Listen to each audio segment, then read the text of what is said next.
إلى يوم الدين وسلم تسليما كثيرا أما بعد إخواني الkiram al-fudala rahimani wa iyyakum. Alhamdulillah, pada kesempatan malam yang berbahagia ini kita kembali mendapatkan kemudahan dari Allah Jalla wa Ala untuk bisa melanjutkan kembali majlis kita, mengambil faedah petunjuk dari ayat-ayat Al-Quran, khususnya dari surat Al-Imran, masih bersama ayat yang ke-7, penjelasan Allah Jalla wa Ala tentang keadaan manusia terhadap ayat-ayatnya yang ada pada kitabnya yang mulia dan sikap yang Allah inginkan dari para hamba sekalian dan derajat yang Allah berikan kepada mereka. Namun sebelumnya mohon untuk dibacakan lebih dahulu, falyatafaddal.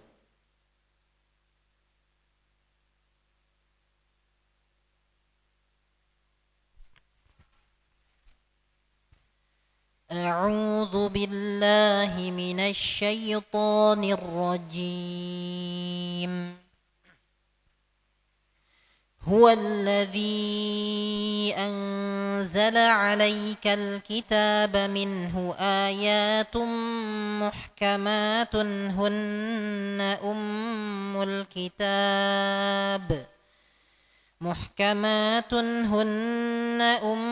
الكتاب وأخر متشابهات فأما الذين في قلوبهم زيغ فيتبعون ما تشابه منه ابتغاء الفتنة وابتغاء تأويله وما يعلم تأويله إلا الله والراسخون في العلم يقولون آمنا به كل من عند ربنا وما يذكر إلا أولو الألباب. Barakallahu fikum wa jazakum khairan. Allah berfirman, a'udzubillahi minasyaitonir rajim. Walladzi anzala 'alaikal kitaba minhu ayatun muhkamatun hunna ummul kitabi wa ukhra mutasyabihat. Fa ammal ladzina fi qulubihim zayghun fayattabi'una ma tashabaha minhu ibtigha'al fitnati wa ibtighaa'a ta'wilih. Wa ma ya'lamu ta'wilahu illallah. والراسخون في العلم يقولون آمنا به كل من عند ربنا وما يذكر إلا أولو الألباب. Dialah Allah Jalla wa Ala yang telah menurunkan kepadamu kitab ini. Di dalamnya terdapat ayat-ayat muhkamat. Itulah ummul kitab. Itu ayat-ayat yang jelas dan bisa langsung difahami secara maknanya. Dan semua petunjuk kembali kepada ayat-ayat tersebut. Dan yang lain mutasyabihat, yaitu memiliki banyak kemungkinan makna yang kembali kepada muhkamat untuk bisa mendapatkan kejelasannya. Fa ammal ladzina fi qulubihim zayg, adapun orang-orang yang dalam hati mereka terdapat penyakit hati, yaitu zayg,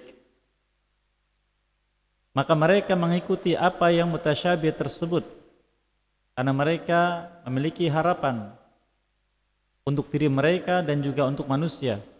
Apa itu al-fitnah? Yaitu mewujudkan, mengadakan fitnah, kegaduhan dan penyimpangan-penyimpangan. Wabtigha' ta'wilih, dan berharap untuk mendapatkan takwilnya saat itu juga. Takwil yaitu hakikat sesuatu. Yang apa yang dimaksudkan di sini kembali kepadanya. Padahal kata Allah, "Wa ma ya'lamu ta'wilahu illallah", tidak ada yang mengetahui takwilnya kecuali Allah. Itu hakikat sesuatu dari mutasyabih, hanya Allah yang tahu. Warrasikhuna fil ilmi, Demikian juga orang-orang yang dalam ilmunya. Ini bila sebagian ulama yang wakafnya di sini. Jadi orang-orang yang dalam ilmu juga mereka mengetahui takwil tersebut sesuai dengan maksud Allah Jalla wa'ala dan Rasulnya. Di riwayat ini yang disebutkan warrasukhuna fil ilmi yaqulun. Mereka itulah orang-orang yang berkata ketika tidak mendapatkan takwilnya, amanna bihi kullum min 'indi rabbina. Kami beriman dengan itu semua karena semuanya datang dari sisi Tuhan kami Allah. Wa may yadhakkaru illa ulul albab, dan tidak ada yang ingat akan tersebut, tidak ada yang tahu, tidak ada yang yakin kecuali ulul albab. Sudah kita lewati sebagian dari petunjuk yang didapatkan ayat yang mulia ini, yaitu Allah sedang perkenalkan dirinya kepada kita sekalian, menguatkan ayat-ayat sebelumnya di surat yang mulia ini yaitu Al-Imran. Juga penjelasan bahwa kitab ini Al-Quran khususnya dan kitab yang lain sebelumnya itu semua berasal dari Allah langsung. Allah menurunkannya, menunjukkan bahwa Allah ada di atas makhluknya. Kemudian menjelaskan tentang ayat-ayatnya yang ada dalam kitabnya. Itu ada ayat yang muhkamat, ada ayat yang mutasyabih. Muhkamat yaitu difahami secara lafadznya. Difahami secara lafadznya langsung dan bisa diamalkan. Seperti ayat-ayat tentang perintah, tentang larangan, tentang hukum, dan semisalnya. Dan yang lain ada ayat-ayat mutasyabihat, yaitu ayat-ayat yang butuh perhatian khusus untuk bisa mengenalinya, menguasai dasar-dasar ilmu yang terkait dengan tafsir, seperti ilmu tentang bahasa Arab itu sendiri secara luas, ilmu tentang usul dan kaidah tafsir, pengetahuan tentang usul dan kaidah fikih dan semisalnya. Sehingga harus berhati-hati agar jangan sampai keluar dari apa yang Allah maksudkan. Dan umumnya ayat-ayat ini adalah ayat-ayat yang terkait dengan sifat Allah dan ayat-ayat yang terkait dengan masalah gaib yang ilmu manusia tidak bisa menjangkaunya. Maka disinilah ujian yang Allah berikan pada manusia yang mencoba untuk mengetahui makna yang terdapat dalam ayat-ayat Al-Quran. Apakah mereka mencukupkan diri dengan apa yang sudah ditetapkan oleh Allah Jalla wa'ala dan Rasulnya, ataukah mereka memaksakan diri untuk masuk ke dalamnya? Maka Allah telah menjelaskan kemudian di antara mereka ada orang-orang yang memaksakan diri untuk masuk ke dalamnya. Siapa mereka? Orang-orang yang hatinya sakit. Dan kita sebutkan di majlis yang lalu jenis-jenis penyakit hati. Dan penyakit hati yang terkait dengan ayat-ayat Allah untuk memahami ayat-ayat mutasyabihat dengan memaksakan diri untuk mengetahui takwilnya, maka terkena penyakit zaig, penyimpangan, selalu ingin menyimpang. Dan kita sebutkan di majlis yang lalu ada beberapa kelompok yang dengan sebab memaksakan diri karena ada pada mereka penyakit zaig, menyimpang terkait dengan ayat-ayat sifat Allah Jalla wa'ala. Yang pertama, mereka hanya menetapkan satu nama untuk Allah dan menolak nama yang lain dan sifatnya ditolak. Mereka adalah Jahmiyah. Yang kedua, menetapkan nama untuk Allah semuanya dan menolak sifat untuk Allah seluruhnya. Mereka adalah Mu'tazilah. Yang ketiga, mereka menetapkan nama-nama untuk Allah seluruhnya, namun menetapkan sebagian sifat saja dan menolak kebanyakannya. Mereka adalah ahli kalam, pengikut ilmu kalam atau filsafat. Yang keempat, Mereka beriman terhadap nama-nama Allah dan menetapkannya semuanya. Tetapi mereka mengembalikan kepada Allah tentang sifat Allah. Tidak menetapkan, tidak juga menolak. Kita ditanya, apakah Allah punya wajah? Allahu a'lam bissawab. Apakah Allah mendengar? Allahu a'lam bissawab. Mengembalikan kepada Allah. Maka golongan ini disebut dengan mufawwidah atau ahlut tafwid. Menyerahkan semuanya pada Allah, tidak mau menetapkan, tidak mau mengingkarinya. Adapun ahli sunnah menetapkan nama dan sifat Allah sebagaimana Al-Quran menetapkannya dan sebagaimana Nabi SAW menetapkannya, tanpa menolak, tanpa menyimpangkan makna, tanpa menanyakan bagaimana, dan tanpa memisalkan dengan makhluk. Itulah ahli sunnah. Ini golongan yang terkena penyakit zaig.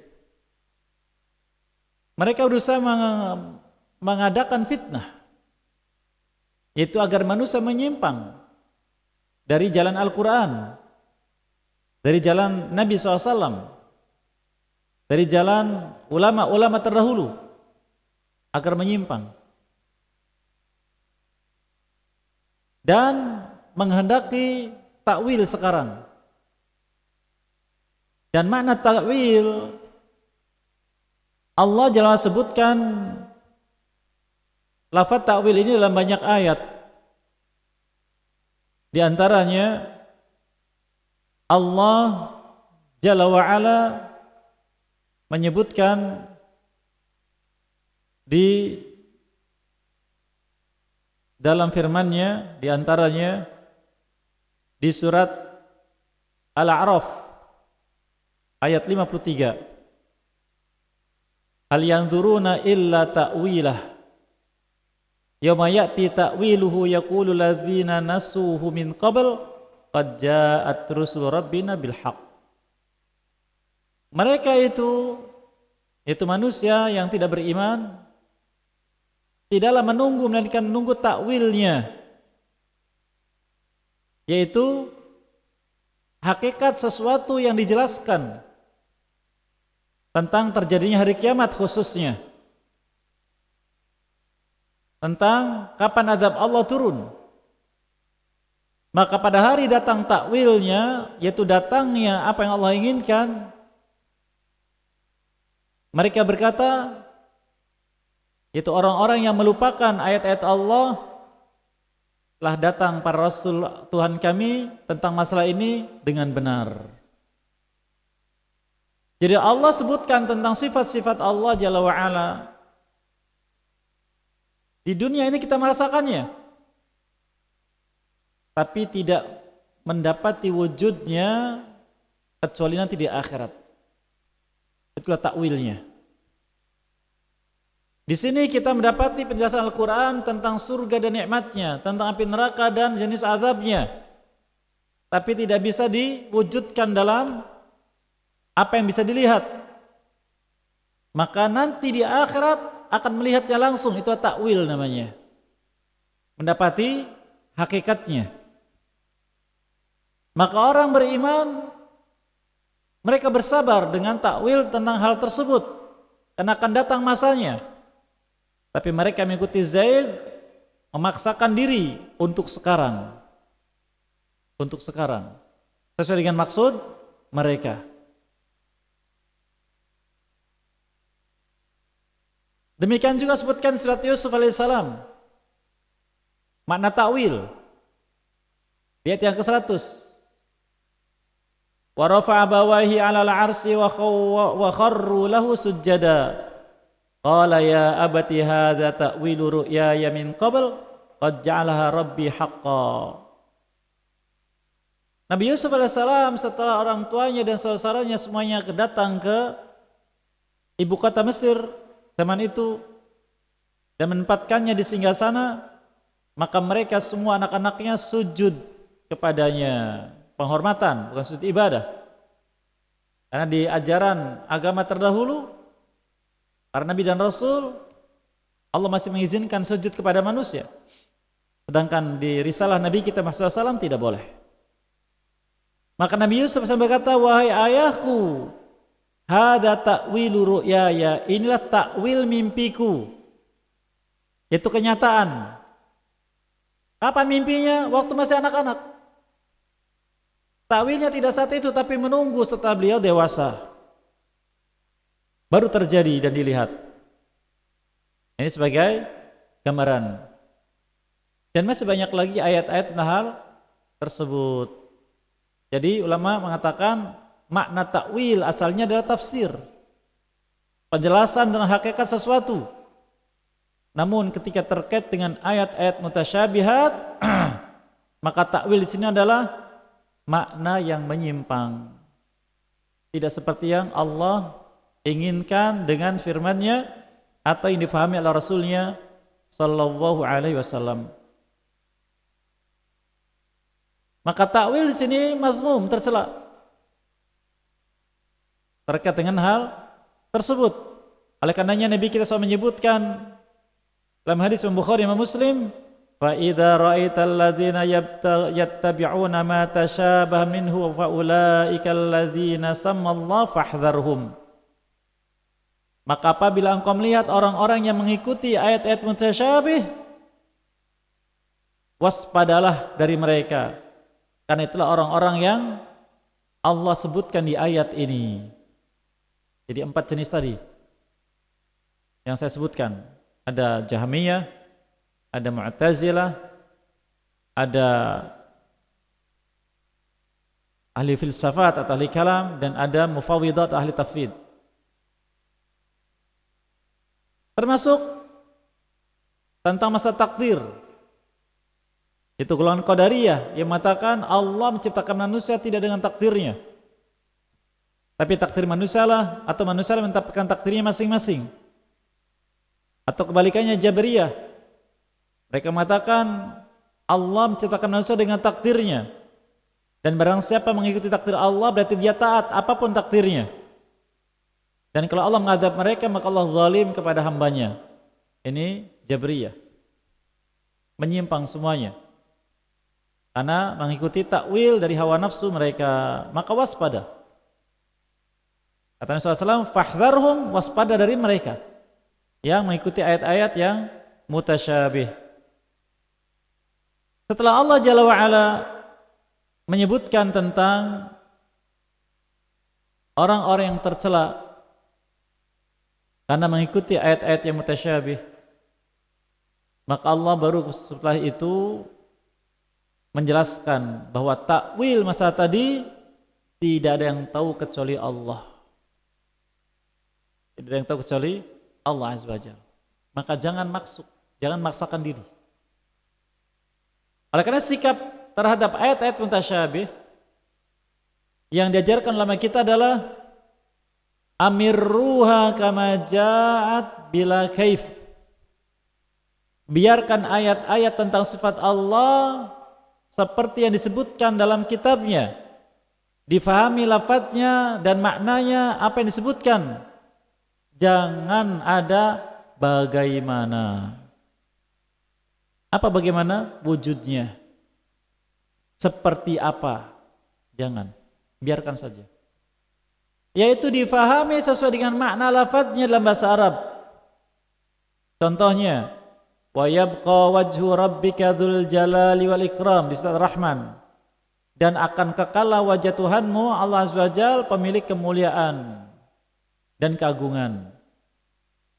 Maka di sini menetapkan wajahnya. Apa maknanya? Allah punya wajah.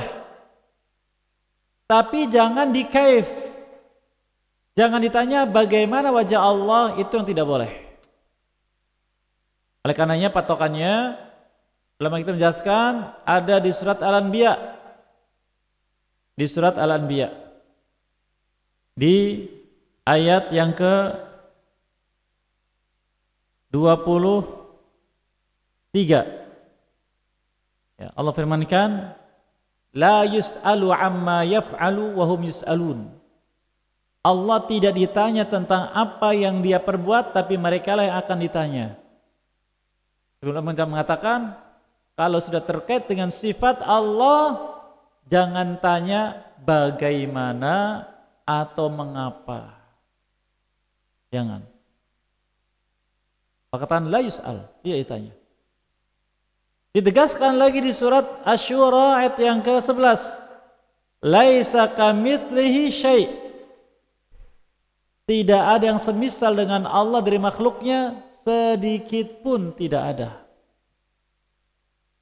Maka cukuplah mengembalikan takwilnya kepada Allah Jalla wa Ala, karena menyebutkan wa ma ya'lamu ta'wilahu illallah, dan tidak ada mengetahui takwilnya kecuali Allah.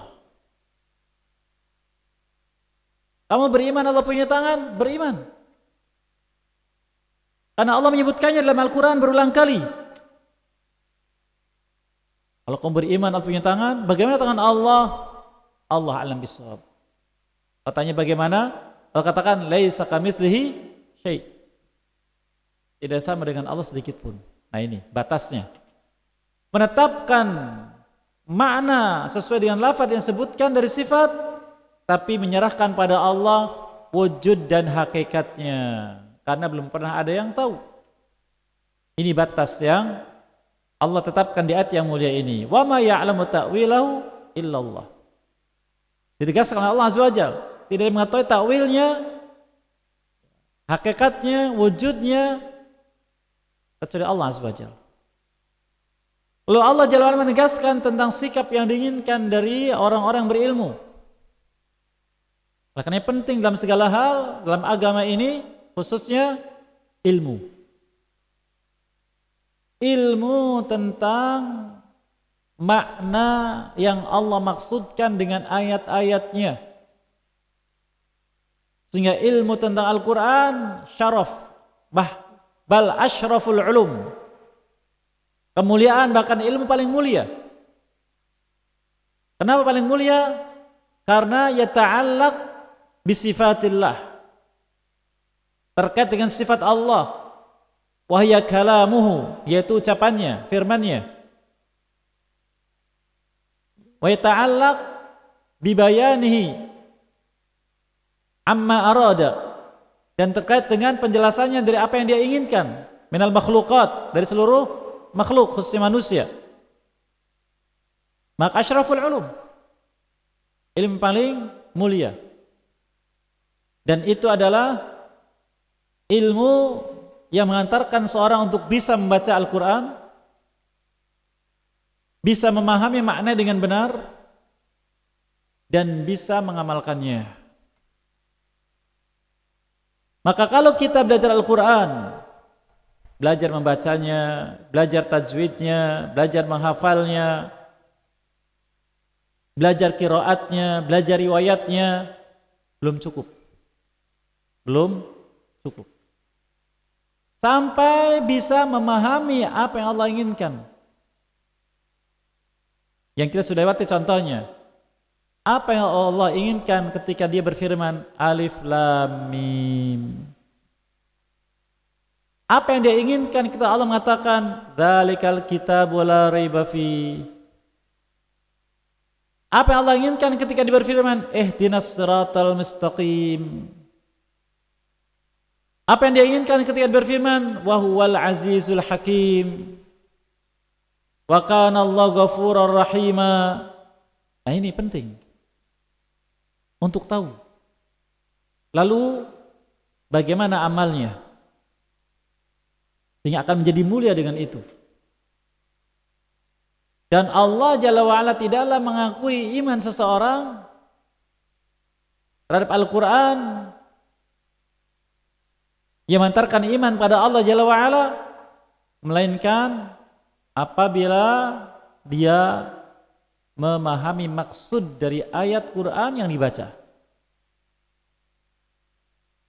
Allah firmankan di surat Al-Baqarah, sudah kita lewati di ayat 121. Alladzina atainahumul kitaba yatlunahu haqqa tilawatih ulaika yu'minuna bih. Orang-orang yang membaca Al-Quran, masuk kitab yang Allah berikan,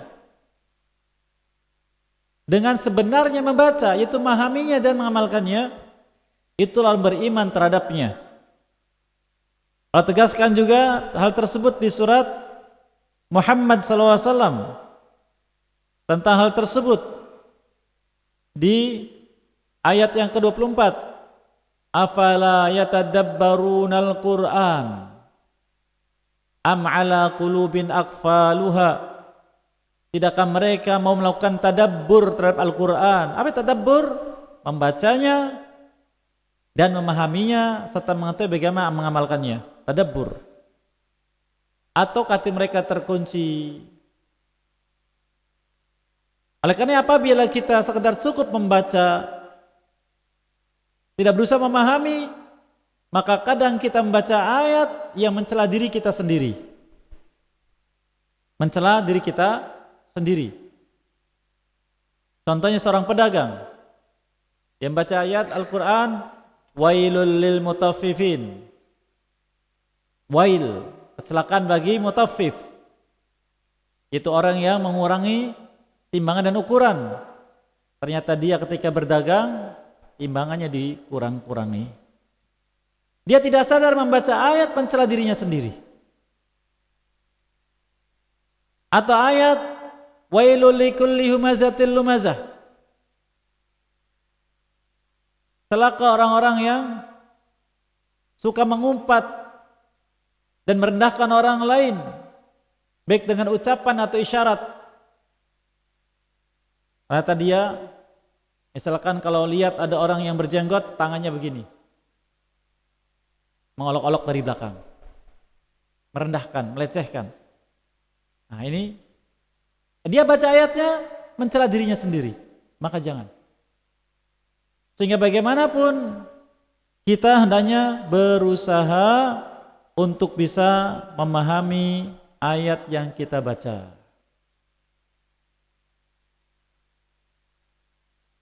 Sebab Allah mengatakan tentang ayat-ayat Al-Quran,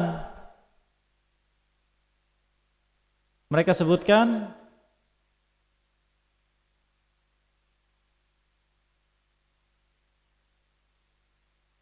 bahwa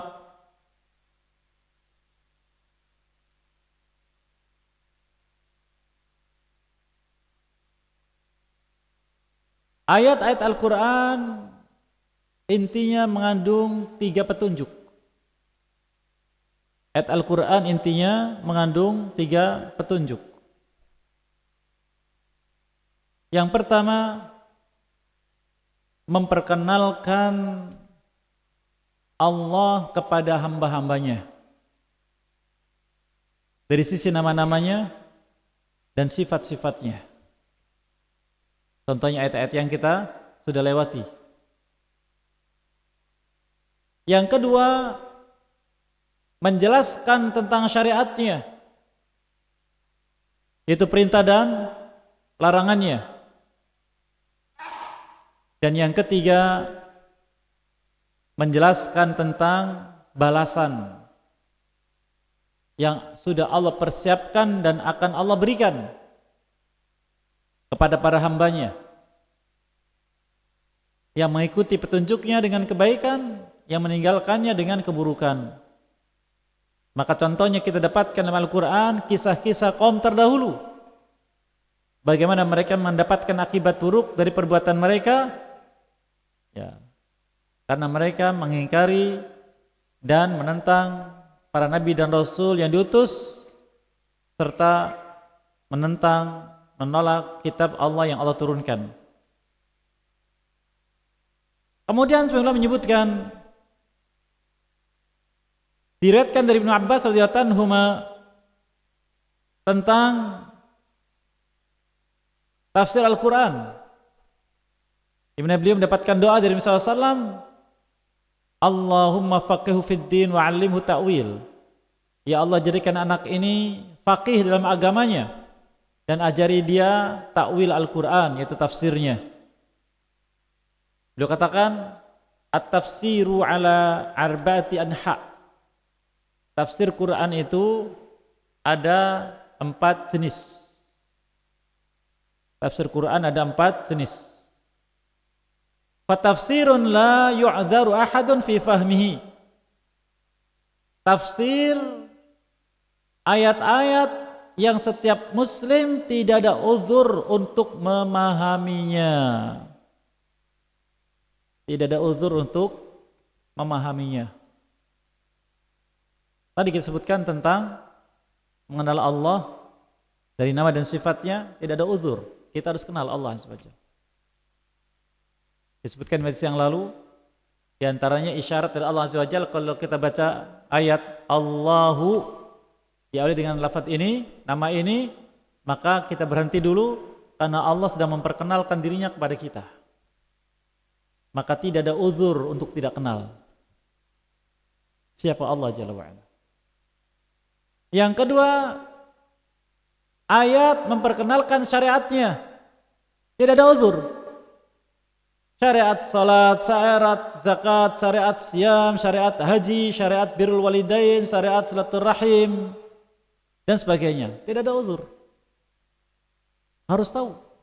Karena semuanya wajib. Termasuk syariat tentang sesuatu yang haram. Haramnya syirik, haramnya bid'ah, haramnya khamar, haramnya judi, haramnya zina dan sebagainya. Tidak ada uzur. Kita bagaimana? Banyak santai kita. Banyak lalai. Dan alhamdulillah walaupun kita sepekan sekali ada usaha untuk bagaimana? Mencoba untuk kenal. Mencoba untuk tahu. Tinggal meningkatkan semangat dan keseriusan. Yang ketiga tidak ada uzur adalah mengenal balasan yang Allah siapkan di dunia dan di akhirat. Pahala yang Allah siapkan harus kenal agar kita yakin. Kemudian yang kedua, wa tafsirun ta'riful Arab min lughatiha. Tafsir ayat-ayat yang diketahui dengan bahasa Arab, yang orang Arab langsung faham. Orang Arab langsung faham maksudnya. Sehingga kita bisa dapati riwayat bagaimana ketika Nabi SAW salat malam di Mekah, lalu pembesar-besar Quraisy mereka sembunyi-sembunyi di balik tembok rumah Nabi SAW mendengarkan ayat Quran dibaca, nikmat. Karena bahasanya bahasa mereka, difahami langsung. Yang ketiga, wa tafsir ya'lamuhur rasikhun. Yang ketiga, tafsir yang hanya diketahui oleh orang-orang yang dalam ilmunya. Inilah ulama tafsir. Tidak sembarang orang bisa bahasa Arab, bisa tafsir Quran. Mengerti ayat Al-Quran, hanya sebagian saja. Karena ada ayat-ayat yang rasikhun yang faham, yang dalam ilmunya, menguasai tentang dasar-dasar tafsir, kaidah-kaidahnya, batas-batasnya.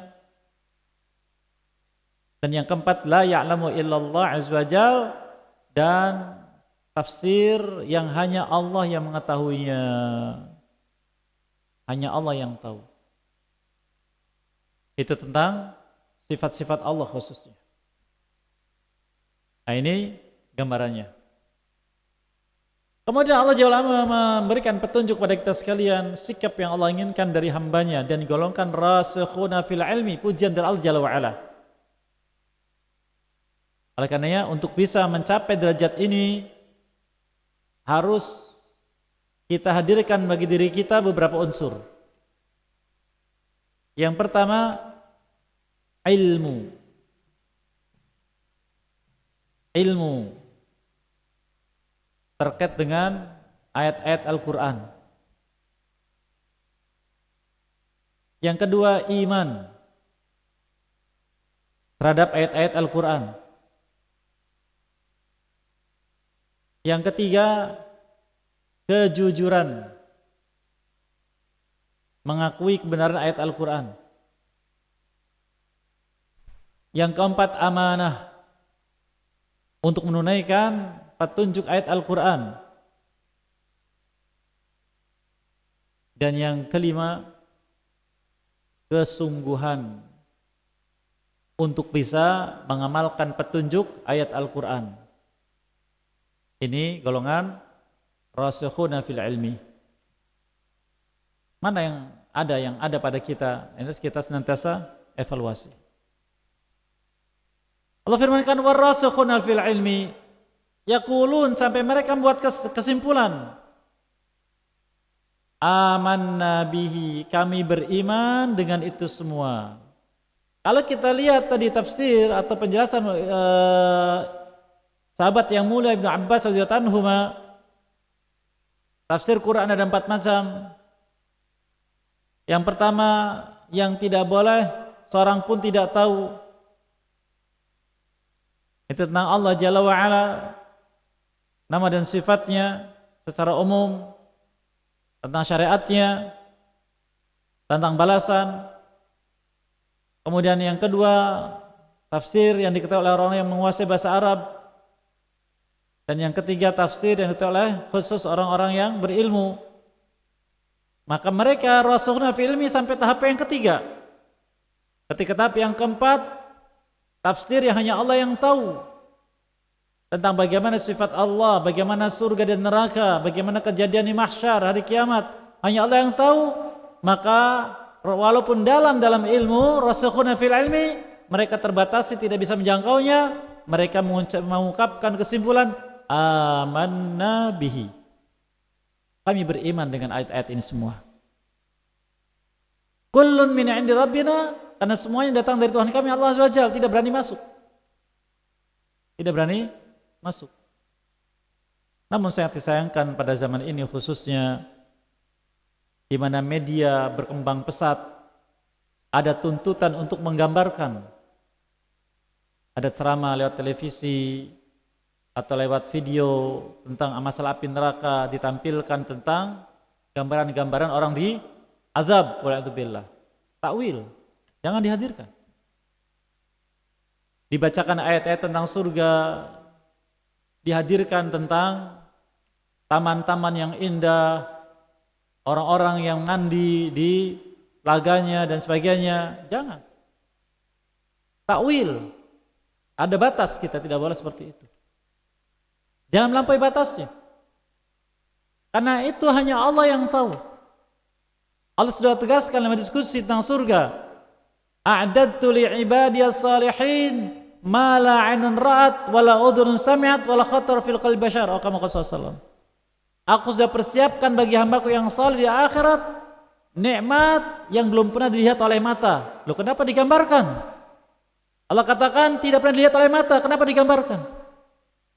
Belum juga didengar dengan telinga, wujudnya bagaimana? Dan terbersih dalam hati. Sehingga ada batas nah ayat-ayat ini, karena kata Ibnu Abbas radhiyallahu anhu, tidak ada yang tahu kecuali Allah Jalla wa'ala. Ini harus kita pahami. Maka ketika mereka sudah seperti itu, sampai pada kesimpulan amanna bihi kullun min 'indi rabbina, kami beriman dengan itu semua karena sudah datang dari Tuhan kami, maka Allah memuji mereka. Wa ma yadzakkaru illa ulul albab. Tidak ada yang bisa seperti itu kecuali ulul albab. Ulul albab yaitu dzawil aql, orang-orang yang akalnya sehat, yang mengikuti petunjuk Al-Quran, yang tertanam pada hatinya iman, kejujuran dan amanah, serta keinginan agar Allah ridha dan menempatkannya di tempat yang mulia di dunia dan di akhirat. Apa sifat ulul albab? Ini penting kita ketahui. Ulul albab mereka orang-orang yang berilmu. Dalam ilmu di ayat ini dibicarakan. Dan mengamalkan ilmunya. Allah firmankan itu di surat Az-Zumar. Di surat Az-Zumar sebutkan di ayat yang ke-9. Amman huwa qanitun ana al-laili sajidan wa qa'iman yahdharul akhirah wa yarju rahmata rabbih qul hal yastawi alladhina ya'lamuna wal ladhina la ya'lamun innama yatadhakkaru ulul albab. Orang-orang yang dia senantiasa melakukan ketaatan di malam hari sepanjang malam dengan sujud dan berdiri yaitu salat. Mereka waspada dari akhirat dan berharap rahmat Tuhannya Allah. Katakanlah, apakah sama antara yang berilmu dan tidak berilmu? Tidak ada yang tahu masalah itu kecuali ulul albab. Nah, ini sifatnya. Berilmu. Kemudian melaksanakan ketaatan pada Allah khususnya malam hari. Jadi kalau kita ingin memiliki sifat dari sifat ulul albab, maka tanamkan pada diri kita cinta pada ilmu, mau duduk di majlis ilmu khususnya Al-Quran, lalu melaksanakan sholat di malam hari. Dan apapun yang kita dapat dari ayat Al-Quran yang kita tidak paham, kita katakan amanna bihi kullun min indi rabbina. Kami beriman itu semua datang dari Tuhan kami Allah Jalla wa'ala. Sifat berikutnya, mereka adalah orang-orang yang mau mendengarkan nasihat dan mengikuti yang baiknya. Allah firmankan di surat yang sama Zumar ayat yang ke-18, alladzina yastami'una al-qawla fayattabi'una ahsana ulaika alladzina hadahumullah wa ulaika hum ulul albab. Mereka adalah orang-orang yang mau mendengarkan nasihat dan mengikuti apa yang terbaik. Itulah orang mendapatkan petunjuk dari Allah, dan mereka lah orang-orang yang termasuk ulul albab. Ini berapa sifat? Sifat lainnya sebutkan juga di surat Ali Imran di ayat yang ke 195. 190 dan 191. Katakan alladzina yadhkuruna Allah qiyaman wa qu'udan wa 'ala junubihim wa tafakkaruna fil khalqis samawati wal ard. Itu orang-orang yang selalu ingat pada Allah dan menyebut namanya, baik ketika berdiri, ketika duduk, ketika berbaring, dan selalu berfikir tentang penciptaan langit dan bumi untuk menghadirkan iman kepada Allah Subhanahu wa ta'ala. Ini sebagian ayat tentang ulul albab dan juga tanda-tandanya. Maka hendaklah kita berusaha untuk memiliki sifat-sifat mulia ini, agar walaupun kita memiliki keterbatasan dalam ilmu, keterbatasan dalam iman, keterbatasan dalam ketaatan, tapi dengan berusaha memiliki sifat-sifat tadi, kita berharap Allah Jalla wa'ala menggolongkan kita ke dalam golongan ulul albab. Oleh karenanya semangat para sahabat dulu seperti itu. Contohnya ketika seorang sahabat datang kepada Rasulullah SAW, ya Rasulullah, mata sa'ah? Ya Rasulullah, kapan terjadi hari kiamat? Kata beliau, ma'a'adadta laha, apa yang kau persiapkan untuk hari kiamat? Dia menjawab, ma'a'adadtu laha syai', aku tidak persiapkan apapun untuk hari kiamat. Walakinni uhibbullah wa rasulahu, tapi aku mencintai Allah dan Rasulnya. Apa kata beliau? Al-mar'u ma'a man ahab, seseorang akan dikumpulkan bersama yang dia cintai. Maka Anas bin Malik radhiyallahu anhu, sahabat yang mulia yang meriwayatkan hadis ini, dia mengatakan, saat itulah saat paling membuatku gembira, sangat gembira. Belum pernah gembira sebelumnya atau setelahnya, karena aku cinta pada Allah, cinta Rasulnya, cinta Abu Bakar, cinta Umar, dan demikian seterusnya. Jadi ada semangat, ada usaha untuk bisa memiliki sifat-sifat yang terpuji, yang dengannya bisa digolongkan ke dalam orang-orang yang dipuji oleh Allah Subhanahu wa ta'ala. Oleh karena setelah Allah Jalla wa'ala menyebutkan tentang buruknya zaig, penyimpangan terhadap ayat-ayat Al-Quran, khususnya ketika mendapati ayat-ayat yang mutasyabih, kemudian ujian bagi orang-orang yang memiliki sifat ulul albab, Maka Allah Jalla wa'ala kemudian menyebutkan doa ulul albab atau doa orang rasul fil ilmi, dan inilah yang harus kita perhatikan. Karena doa di sini bukan hanya maksudnya agar kita pun membacanya, tapi di sana ada terkandung petunjuk, yaitu perintah agar kita mengamalkan kandungan dari doa tersebut. Adapun untuk makna yang terkandung di dalamnya dan petunjuknya insya Allah akan kita ambil di majlis yang akan datang.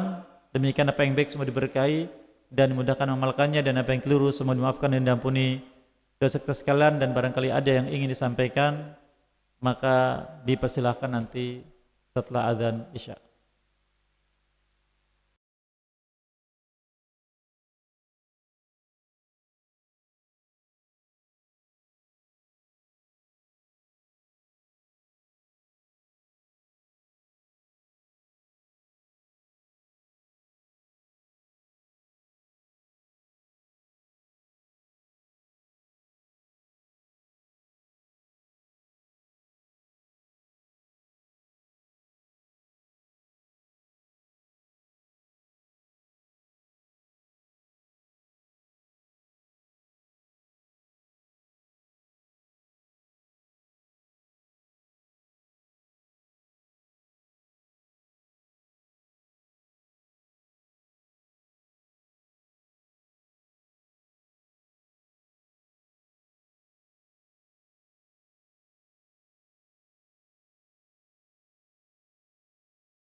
Barakallahu wa jazakumullah. Dipersilahkan barangkali ada yang ingin menyampaikan sesuatu. Ustaz, izin bertanya Ustaz. Silakan. Ada 2 pertanyaan. Yang pertama, bagaimanakah cara kita bersyukur ketika kita dimudahkan oleh Allah dalam beribadah? Apa yang harus diucapkan dan perbuatan apa yang harus kita lakukan sebagai rasa syukur karena dimudahkan dalam ibadah. Kemudian yang kedua, apakah orang yang berada di alam kubur setelah melewati fitnah kubur itu bisa mengetahui dia itu ahli surga atau ahli neraka, Ustaz? Baik. Syukran, Ustaz. Barakallahu wa jazakumullah. Bismillah, alhamdulillah, wassalatu wassalamu ala rasulillah wa ala alihi wa ashabihi wa man tabi'a bihuda ila yaumil qiyamah ba'd. Orang yang dilimpahkan nikmat oleh Allah Jalla wa Ala, apapun nikmatnya, apakah nikmat ilmu, nikmat kesehatan, nikmat harta, nikmat waktu, dan nikmat yang lain, maka Allah isyaratkan secara umum di beberapa ayat. Yang pertama di surat Al-Lail, akhir surat Al-Lail, beberapa ayat. Wa ma li ahadin 'indahu min ni'matin tujza illa ibtigha'a wajhi rabbil a'la wa la sawfa yarda. Tidak seorang pun di akhirat nanti, orang-orang yang dulu ketika hidup di dunia Allah limpahkan nikmat, di sana akan diberi pahala berlimpah, kecuali menggunakan nikmat itu untuk berharap bisa melihat wajah Allah yang Maha Tinggi, maka Allah akan ridho padanya. Allah jelaskan bagaimana wujudnya di surat Al-Insan ayat 8 dan 9. Wa yut'imuna at-ta'ama 'ala hubbihi miskinan wa yatiman wa asira. Innama nut'imukum liwajhillah la nuridu minkum jazaa'an wala syukura. Mereka itu orang beriman, di antara amalnya adalah memberi makan dengan makan yang mereka sukai kepada fakir miskin, anak yatim, bahkan orang yang di penjara walaupun mereka non muslim. Lalu mereka mengatakan, kami beri makan kalian berharap hanya ingin bisa melihat wajah Allah nanti di akhirat yang Maha Tinggi. Tidak mengharapkan dari kalian balasan atau ucapan terima kasih, tidak. Ini yang pertama. Yang kedua, Allah firmankan juga di surat Al-Qasas ayat 77. Wabtaghi fima ataqallahu daral akhirah wa tansa nasibaka minad dunya wa ahsin kama ahsanallahu ilaik la tabghil fasad fil ard innallaha la yuhibbul mufsidin.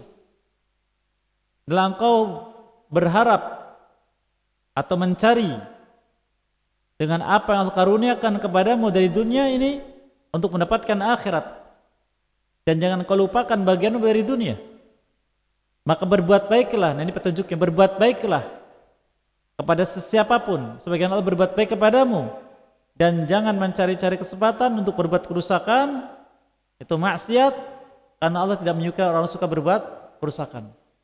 Maka menggunakan nikmatnya untuk semakin taat kepada Allah SWT, semakin meningkat dengan apapun yang mungkin kita bisa lakukan. Semakin mudah, semakin meningkat. Semakin mudah lagi, semakin meningkat. Bukan semakin tenang dan santai, tidak. Kemudian yang kedua, menutup diri dari manusia. Bukan menutup pergaulan, bukan, tapi menutup kebaikan yang dia lakukan. Jangan sampai manusia kemudian menilainya orang yang dermawan, orang yang baik, orang yang saleh, tidak. Cukuplah hanya Allah yang saya inginkan pujiannya, manusia tidak. Nah, ini gambarannya. Kemudian yang kedua tentang bagaimana kita mengatakan ahli kubur ini apakah dia ahli surga atau neraka. Allah ini masalah gaib. Masalah gaib yang tidak diketahui kecuali oleh Allah Jalla wa'ala. Maka kita tidak terkena beban untuk mencari tahu siapa ahli surga, siapa ahli neraka.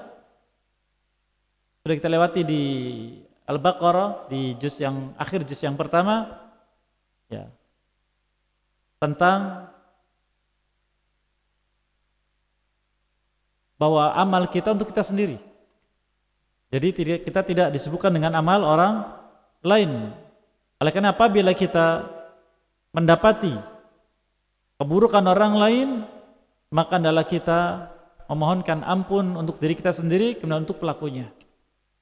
Kalau kita mendapati orang lain berbuat kebaikan, maka mintalah pada Allah agar kita pun bisa melakukannya. Ini masuk ghibtah atau hasad yang dibolehkan. Seperti apa yang mereka lakukan.